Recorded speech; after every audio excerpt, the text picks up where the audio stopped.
Hello, everyone. Dan here from the Next Issue Podcast. On today's video, we'll be doing a review for the new animated film Blue Lock Episode Nagi. This is a new film from 2024, rated PG-13 with a runtime of an hour and 31 minutes. As of the recording of this video, we have a Rotten Tomato score from the audience at 85% and Letterboxd 3.5 stars average rating. Uh, Before I get into the actual film, I had heard a few things about this film just being a recap of season one. And while there is a lot of that, I think we also have an exploration. I believe this is based off a manga that follows Nagi, right? Which, even though a lot of people may consider him just a side character, I feel like he's a foil for Isagi. So it makes perfect sense to explore his background. I would actually love to explore more of the other characters' background. Right, we have some very interesting characters that Isagi has been playing with all throughout.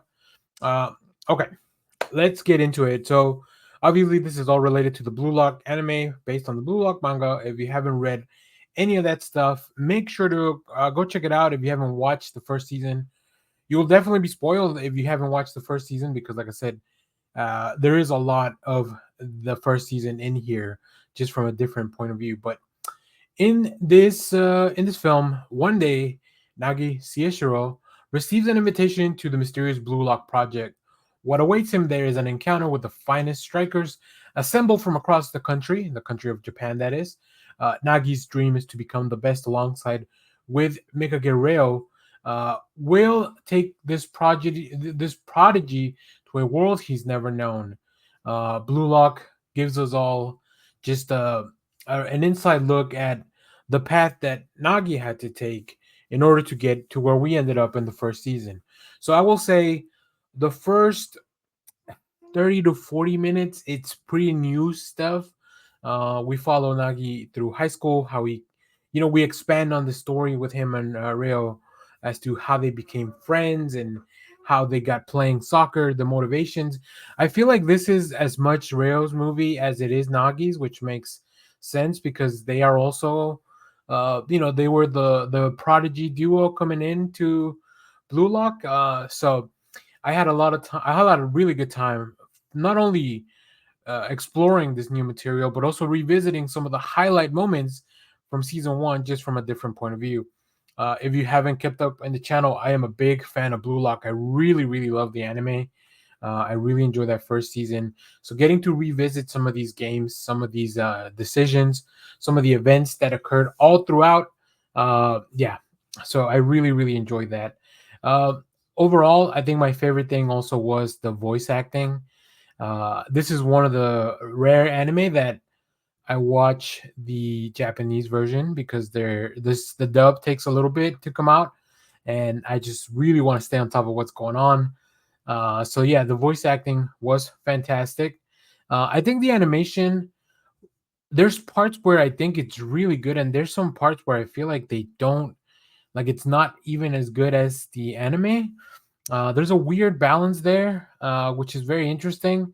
Unlike some of the other anime films that I've seen in the past that are kind of tied into the anime itself, this didn't feel like elevated. Like like usually there's a little bit more of a soundtrack. This definitely felt like three more episodes of the anime that we just hadn't been able to watch. Um, which is interesting. But I still had a great time at the theater. I was in a theater all by myself because it was on a Saturday mid afternoon, where I got to go watch this film.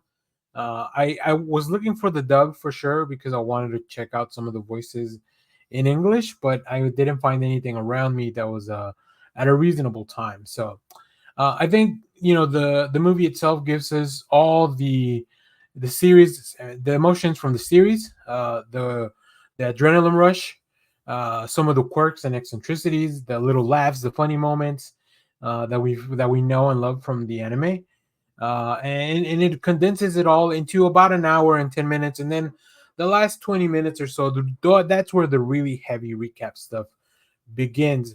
If anything, this movie could have been probably 2 hours, and we could have seen a little bit more, but because throughout that first hour or so, it is up until that moment where Nagi and Isagi finally become part of the same team. that's in the anime where we follow them both together, even though we're still seeing everything from Isagi's point of view because he is our main character. So that's a really interesting. It's like I said, I think Nagi was the perfect character to pick for this, and because we are carrying on with Rio as well. So let me give you some of the highlights. So this is the part where I guess it's spoilery, but I mean, if you've seen season one, you probably know a lot of this stuff. But these are some of the highlights that I feel the movie touched on. So we see Negi's first goal in high school, like when he first started to play.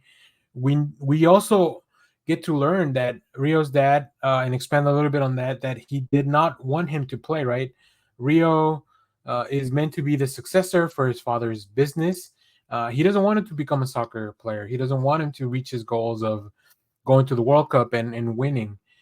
So we get to see the road to the Blue Lock. We also get to see how his evolution into all of this because of Rio, right?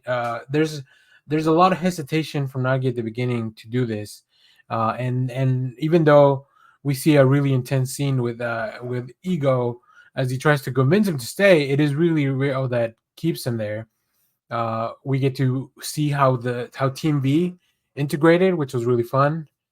We get to see him play King Baro for the first time, which is always intense. You know, in the anime, we didn't really get to see a lot of those other games that Team V was having. And Team V was really the high point of one of the high points of the season, uh, where Team Z from Isagi's team that they had to overcome to make it to the next round. We get to see a different side of the betrayal from Team Z. Also, we see Nagi looking for a reason to enjoy soccer. All this film really focuses on his motivation and that moment where things finally click for him. We get to see a lot of um, his growth as to, he wants to make sure that he also awakens his own ego, and we get to see that build up here, especially in that game against Team Z, which is obviously it's one of the highlights of season one. That game itself is just fantastic. Um, we get to see Negi's awakening as he's playing Isagi, so we get to see it from the other side now, which is really cool. And of course, we see the growth when Nagi finally tried, and he believes that soccer is pretty fun even if he lost, right? All of that is very, very cool. Oh my god, some of the things that we revisited and I love was Bachira's goal in that game against Team V versus Team Z, where he just takes on everyone. Of course, Isagi's goal from the direct shot. We get to see Nagi's monster kind of grow and become unleashed. His crossover of uh, of choosing Isagi over Rio in that very intense moment, but we really focus more on their emotions as well. And then of course we get to see a little bit more of the reaction of Rio, what he really wanted to tell Nagi. He was proud of him. He was happy for him at that moment, even though he was sad that his friend left him behind. I really appreciate that. So it's really interesting to see their relationship, and I really really enjoy that. So, and then from there, it really becomes a big recap of season one, like stage two, stage three, their first loss, when Bachira is taken from them from Isagi and Nagi, and then how they overcame that and became a better team, a bigger team. They recruited Chigiri and they ended up recruiting Baro as well. So all this leading up to that big game against the U20 in Japan. So that's kind of where we're going to kick things off in season two. Interestingly enough, I don't think we have an official date, but I believe October 2024 is when season two of Blue Lock should be coming out. So expect me to talk about that on the channel as well.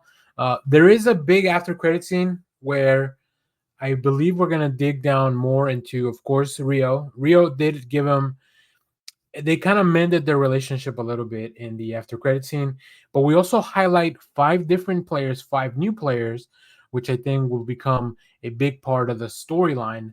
I feel like this game for against Japan, I feel like it's gonna be so long. Like it's just gonna be so long. It's gonna take forever. In season two, I think it's gonna be a big part of it. So that'll be really really fun to watch. But yeah, make sure to stay tuned all the way to the after credits. It's a pretty long scene in the after credits, so very excited to see where we go from here.